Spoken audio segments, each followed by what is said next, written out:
Hello and welcome to Health Live at Seniors Today. Welcome to yet another session where we are going to be discussing uh, early detection and prevention for head and neck cancers. And we have here with us Dr. Prathamesh Pai. Before I welcome him, I'm going to introduce him. Dr. Pai is a highly accomplished professional with nearly 25 years of experience. He boasts of an impressive array of qualifications, including the MS in ENT, DNB, DORL, MNAMS, FACS, and EPGDHA. His specialized expertise lies in the field of head and neck surgical oncology. Dr. Pai's career includes a significant tenure at the Tata Memorial Hospital, where he served as a professor and MCh teacher in head and neck cancer surgical oncology. His areas of keen interest and an exceptional proficiency encompass head and neck surgical oncology, oral and transoral laryngeal surgery, laser surgery, as well as skull-based procedures with a specific focus on minimal access techniques. Welcome to Health Live at Seniors Today. Dr. Pai, how are you? Thank you. Thank you, Pradhiban, for those kind words. And I'm glad to participate today in this session. Dr. Pai, before we start, tell us a little about your the Head and Neck Cancer Institute. Not too many people perhaps know about it. So just a minute on that would be good. Right. So the Head and Neck Cancer Institute is the Punyashlok Ahilyabai Holkar Hospital. This is situated at Mazgaon, and it's a newest addition to the head and neck cancer treatment facilities in the country. It was started by Dr. Sultan Pradhan, who is the chairman of the CanCare Trust. And this hospital was started with the sole idea as to provide a new resource for the country. As you are aware, head and neck cancer is very prevalent in the country. It's one of the largest head and neck, largest cancers in burden in the country. And we do not have adequate infrastructure. So this facility, which is a 100-bed facility, is a comprehensive cancer center for treatment of head and neck cancers. And more importantly, we are trying to provide the best quality care at affordable rates. We are having all facilities such as the surgery, medical oncology, that is chemotherapeutic drug delivery, radiation therapy, PET CT scan. So a patient who comes there gets an entire comprehensive care under one roof. You know, it's so amazing that we now have adequate cancer care available, and not just in cities like Mumbai, and not just at the Tata Memorial Hospital, but across the city of Mumbai and across the country that is there. So and of course, people like yourself who have got trained at Tata Memorial, which is, I guess, the best training ground, are there across the mothership. It's the mothership, absolutely. And before we, so I would request you to make a presentation, but tell us also a little about, because we have a fair amount of senior citizens who are watching just now, as well as watching it on our YouTube sessions, and they'll be watching it later, as to what are the critical components to look at as prevention also, because not everybody may be afflicted with it, but this is something that is such a major concern in our country. Over to you, Doctor. And as always, those of you who have questions, as Dr. Pai gets his presentation ready, those of you who have questions, please put them in the Q&A tab. As always, mention your name and your gender. In case you want to stay anonymous, you can also do that. But if you mention the gender and the age, it will always help Dr. Pai to give you a more appropriate answer.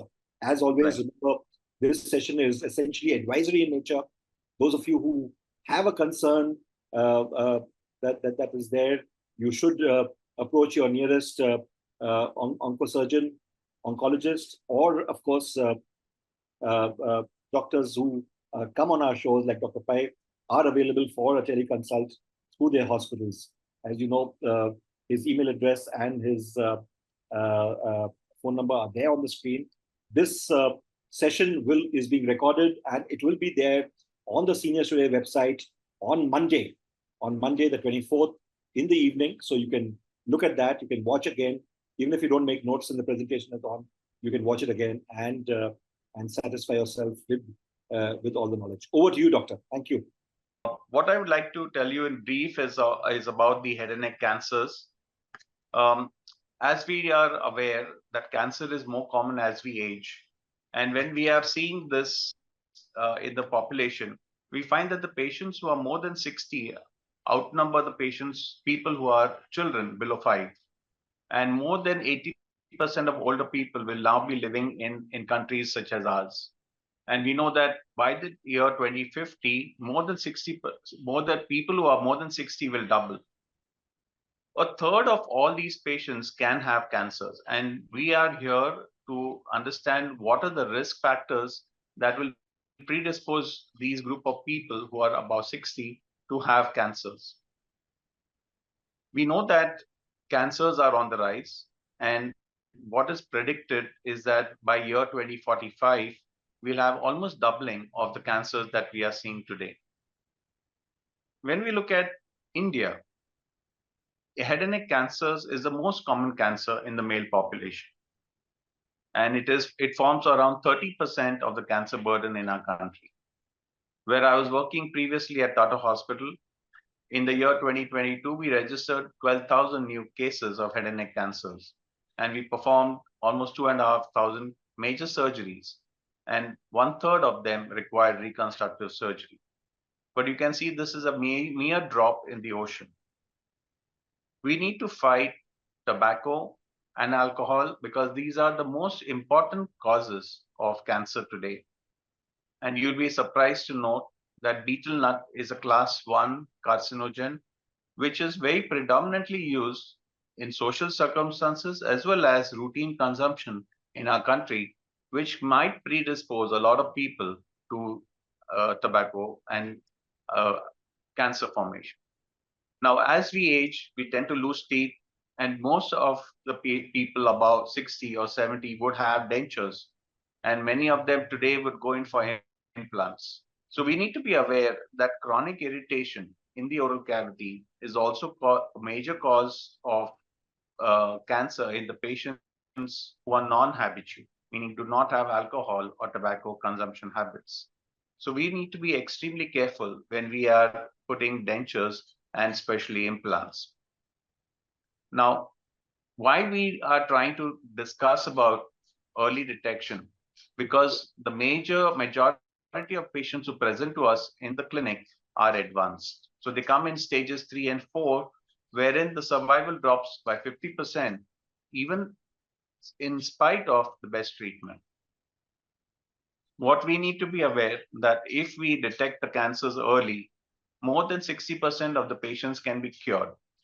Whilst if they come in advanced stages, less than 40% will survive. The failures that we are having is because of lack of suspicion.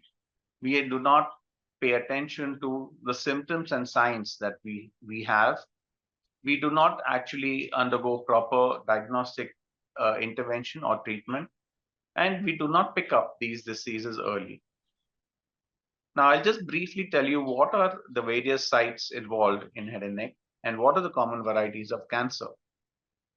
So when we look at oral cavity, we are looking at the cheek, the tongue, and the lips.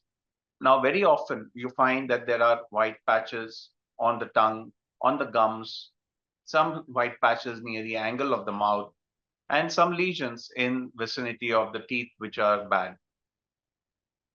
Patients often have a voice change because of tumors occurring in the voice box. You might have some difficulty in eating because of the growths occurring in the food pipe.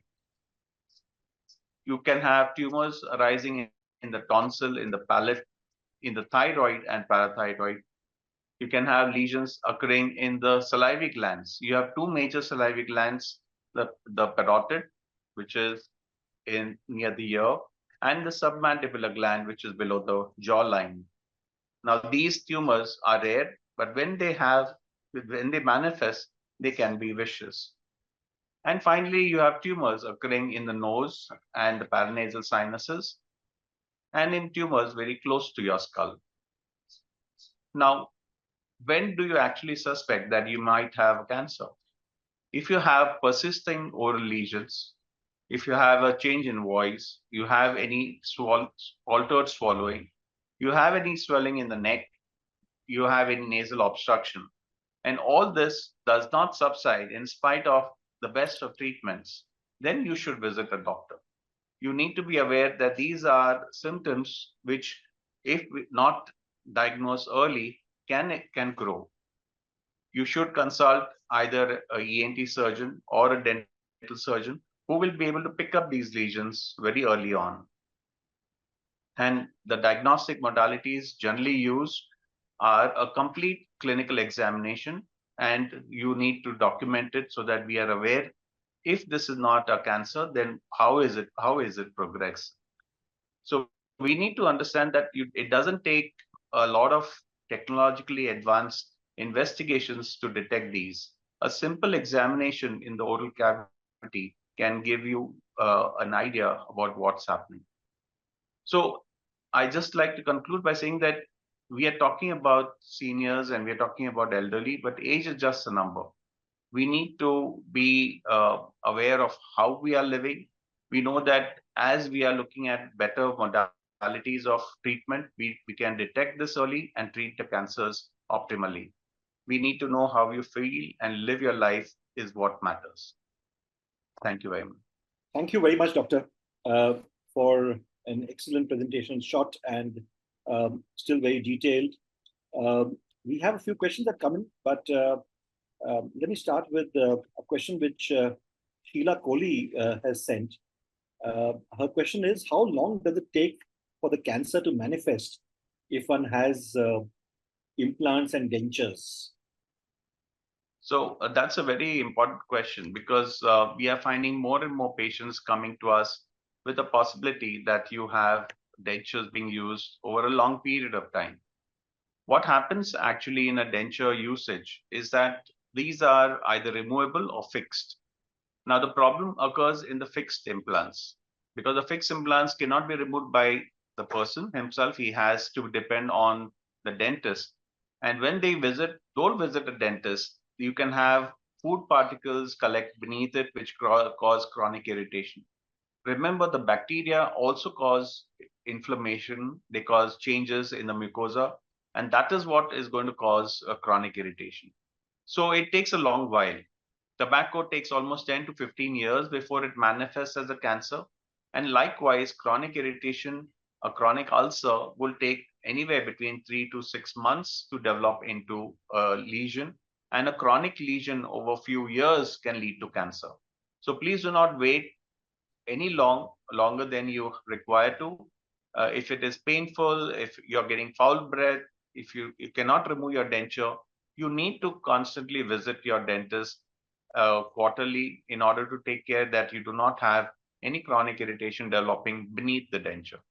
Doctor, we have another question from Shamla Ravi, who asks, how effective is immunotherapy in treating head and neck cancers? So I'll tell you briefly about immunotherapy. Now, all this while, when we talk of the three main modalities of treating cancer, we are talking of surgery wherein we try and remove the tumor. We look at chemotherapy, which uses drugs to fight the cancer by killing the DNA of the cells and then destroying the tumor. And you have radiation therapy, which induces a cell kill by killing the DNA. Now, a newest modality which has come in the last 10 years is called as immunotherapy. What it basically does, it helps the body build the immunity itself, use the immunity itself to kill the cancer. So what these drugs do is try and make the body aware that this cancer cell is a foreign cell. As you're aware, any bacteria or virus that enters your body can be killed by our body immunity because it identifies this as a foreign cell. Now, if I make the body aware that this cancer cell is also a foreign element, it will try and fight it. So at the background, this is a very important modality of treatment because it uses the body's own resources to fight cancer. So we are still in the process to understand how these drugs are being effective. And we understand that 1 in 5 patients will benefit from these drugs. Now, there are various cancers in the body, and you have certain cancers that respond very well, such as the melanomas and lung cancer. And on the other hand, you have very resistant tumors, such as the head and neck cancer. So there have been path-breaking research in the past few years, which has shown that we are able to fight this. And what is amazing is that when the body responds and it understands that this is a foreign cell and it can actually tackle it, the patient is cured. So you know that 1 in 5 patients are the ones that will respond, but the ones that respond will go on to have a sustained, durable response. So it's trying to act on your immunity, is trying to act on these cells the way it would act on a bacteria or a virus. And you are fine. You get cured of colds and fevers. That's the way you're trying to cure cancer. Right. Doctor, just a question which I thought I should ask you, since you've been practicing for a fair amount of time and you were associated with Tata Memorial Hospital, do you find that the numbers have increased over a period of time, and what do you think is the cause for that increase? So as you saw the slide that I put up, the Global Observatory for Cancer, this is a WHO group that looks at what's happening in the world at the world scenario.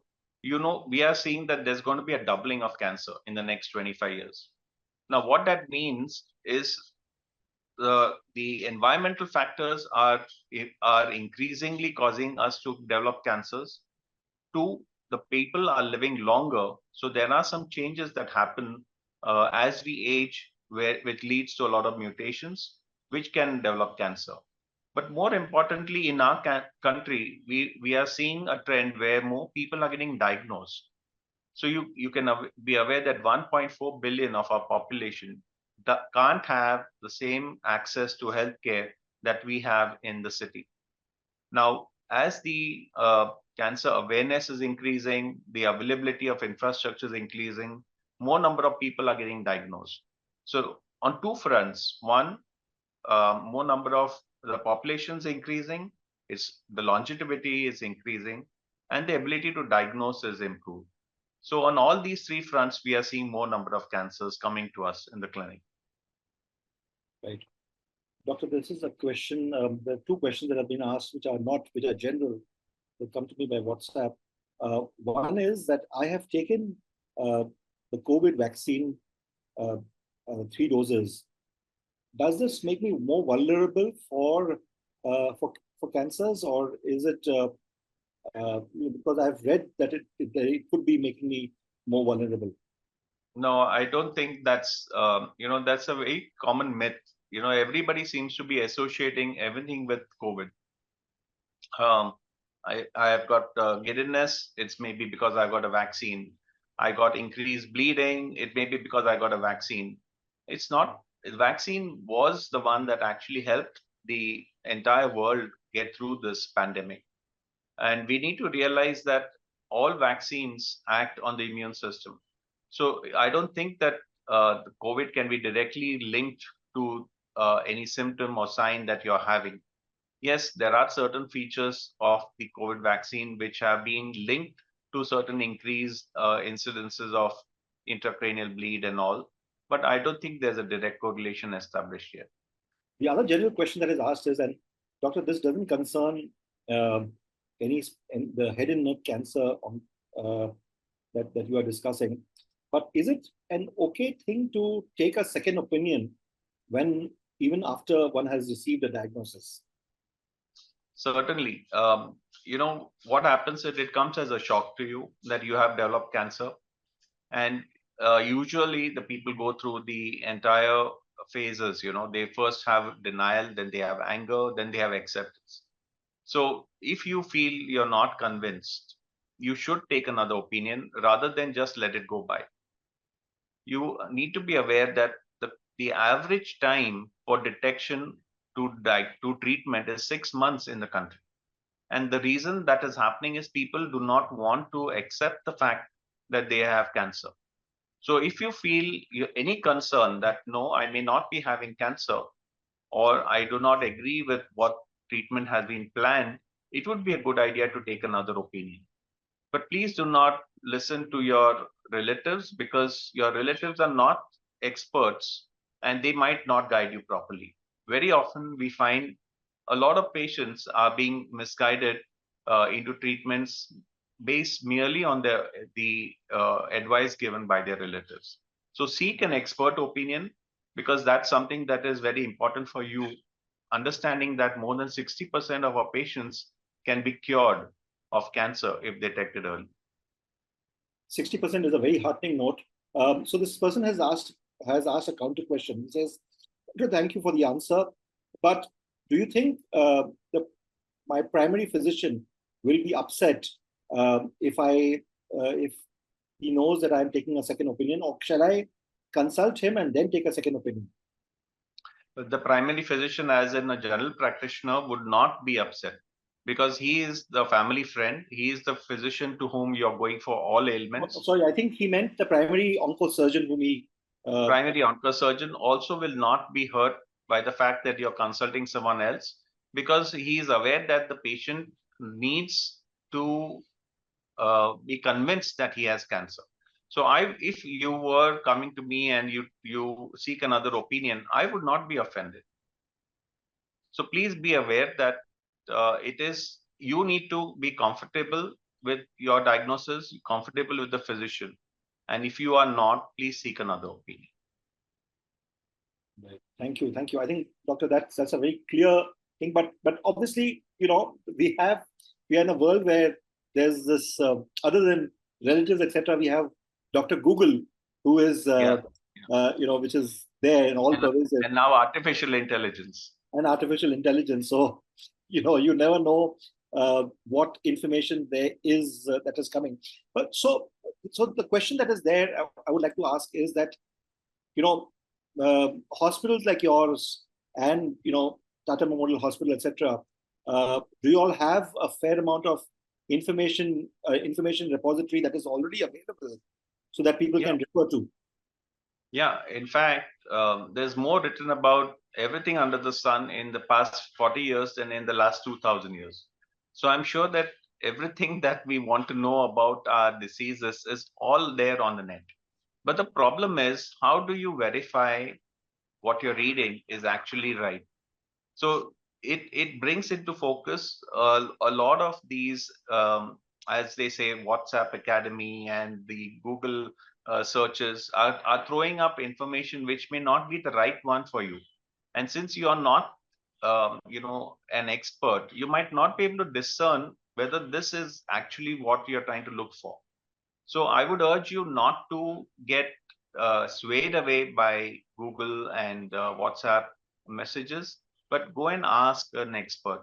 And that's the reason we have the medical colleges, the medical council, which has ratified these as physicians who are experts, and they would be the right resource for you. And of course, you feel free to ask the doctors for materials to read, and the doctors and hospitals such as ours and the Tata Memorial put up on their website so much of material which is of use for the lay public. The other question that has come in is actually a little weird. That doctor, it's so difficult to get appointments these days with all the senior doctors. How does one work around it? So that brings us into focus the amount of experts available in the country. Unfortunately, the ratio of doctors to patients is abysmally low in our country because our population is huge. But please bear in mind that especially in the cities, you would have access to a lot more physicians than the people in the tier 2 or in the rural areas. And if you do not get an appointment early, I'm sure that you need to look up other hospitals where you might have physicians who might want a similar kind of, who will give you a similar kind of examination and opinion. What we need to understand is everybody wants to go to the number one doctor. And I don't know who has put this number one label on that doctor. It's a common ask. Everybody says, tell me who's the best doctor whom I should consult. Please understand that for a physician to have been qualified, he has gone through a rigorous training program. And our training programs are standardized. What you're getting is a whole load of experts who have been rigorously trained and have been practicing for over 3 to 6 years in order to qualify. So please do not get swayed by these numbers game. A lot of the print media comes out with this top doctors and in various fields, and I think people will go and seek appointments from these, especially only these doctors, and of course then you'll have long waiting lists. Right. Unfortunately, I must say this, that even some doctors, because these lists are often paid for, and Right. it is also evangelized or embraced by some doctors or hospitals or whatever. So I guess it's uh, both parties are partly to blame for it. But Of course. I mean, it's what the public wants is what the public gets. So it's world over you have these phenomena where everybody labels and ranks hospitals and doctors, and I think that's not a good practice. Right.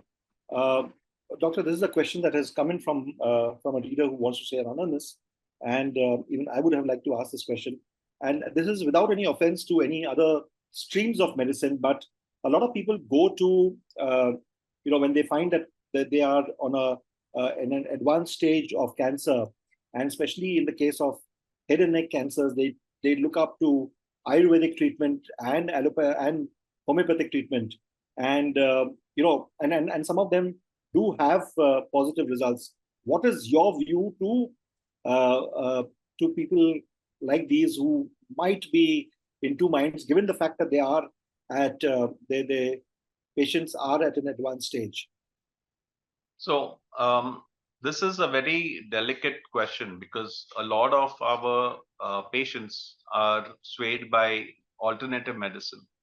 Now, this brings into focus what is a standardized treatment available for that particular disease and what is a proven treatment standard for that kind of a disease.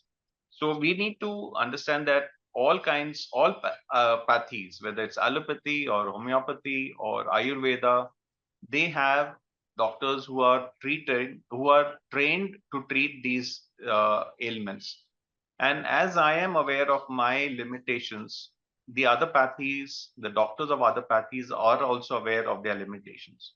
So if I don't find that my pathy is working, or in a situation where I do not have any answers, I would urge the patient to seek opinion from other pathies. But that does not mean that they go to an unqualified doctor. So I would urge you all to visit qualified practitioners and visit them and seek opinion. I feel that each of us understands our limitations and we need to work on that. Ayurveda is more than 5,000 years old uh, medicine. And I'm sure that there are certain properties of these which are useful, which we are not aware of. So I cannot say that do not visit an Ayurvedic doctor or a homeopathic doctor, but I would urge you all to understand what is the standard treatment and what are the outcomes of these standard treatment, and then seek an opinion. Right. Actually, we have quite a few questions that have come in. One is from Sheila Kohli. His question is stiff person syndrome a type of cancer? Sorry? Is stiff person syndrome a type of cancer? No, I'm not aware of this. What is a stiff person syndrome? Ma'am, if you can elaborate, we will please do that. I will go to the next question. This is from Katie Dalanchi, who asked, Doctor, is it true that in general we should cut down completely on sugar to avoid getting cancer? And which cancers can be? The first question is what is important. The genetic question, Katie, we had already done it in the last session with Dr. Mansi Munshi. So, is sugars, does it help in cutting down cancer possibilities? So there's a lot of discussion happening about whether sugars are causing cancer. There is no direct evidence that sugars cause cancer. What is useful to understand is that reducing the sugars and avoiding processed foods that have sugars will certainly make you more healthier. There is no direct evidence that by consuming or not consuming sugar, you will not get cancer. Right. And we have a question from Shailaja Ganguly about vegetarian and non-vegetarian diet. Is there an advice on that? So what we advise is that if you're consuming red meats, you have a higher risk for developing colorectal cancer. And for the populations that consume meat in larger numbers, it would be advisable to take preventive care by doing checkups. So generally, we would say that have a balanced diet. Do not have radically either a vegetarian or a non-vegetarian food. You need to have a balanced diet, because a diet which is rich in fresh vegetables, fruits, and a right balance of proteins coming from vegetarian and non-vegetarian sources will give you a healthy lifestyle.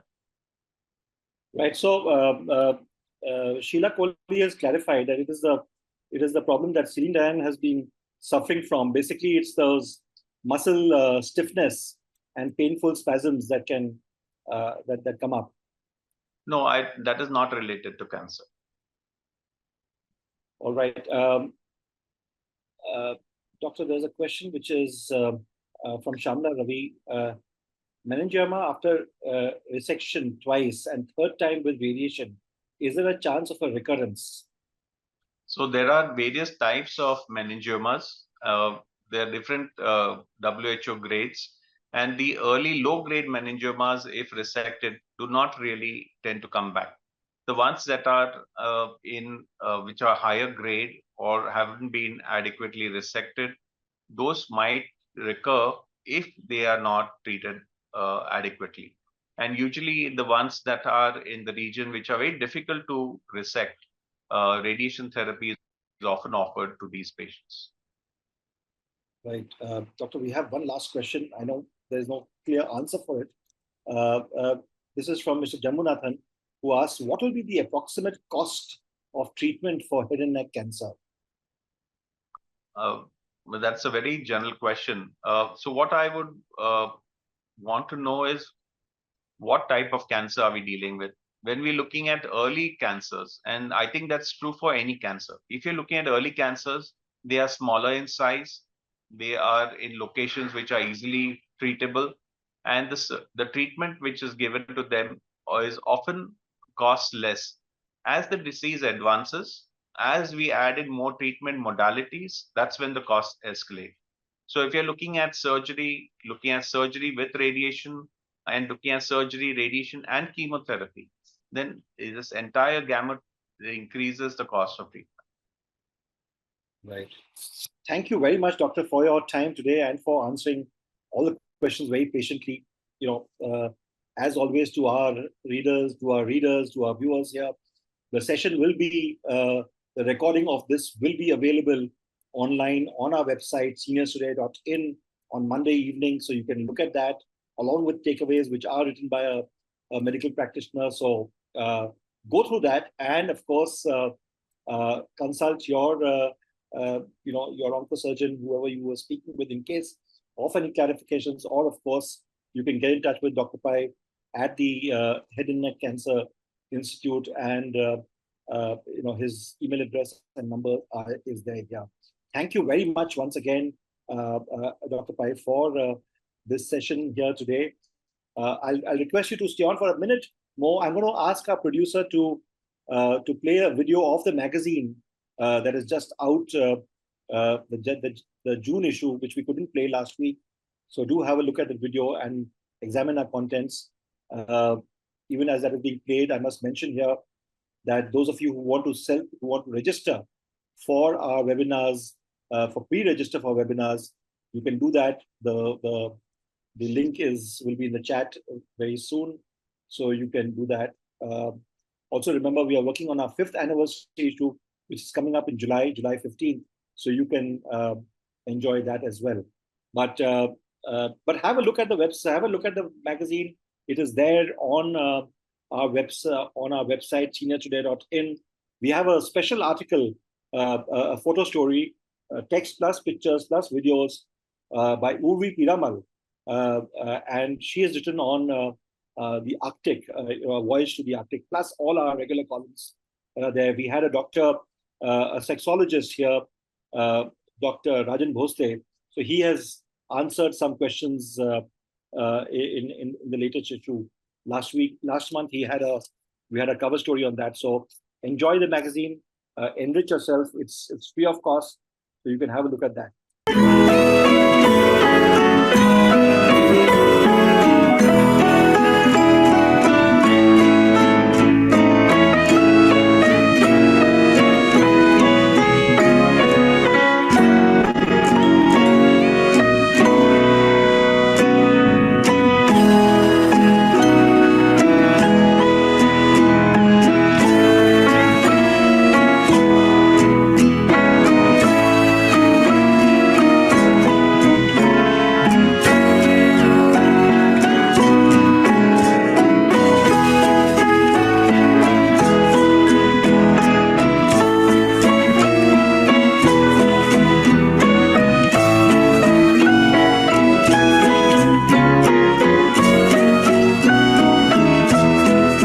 Thank you once again. Thank you very much, Dr. Pai. Thank you. See you. Have a nice weekend. Bye.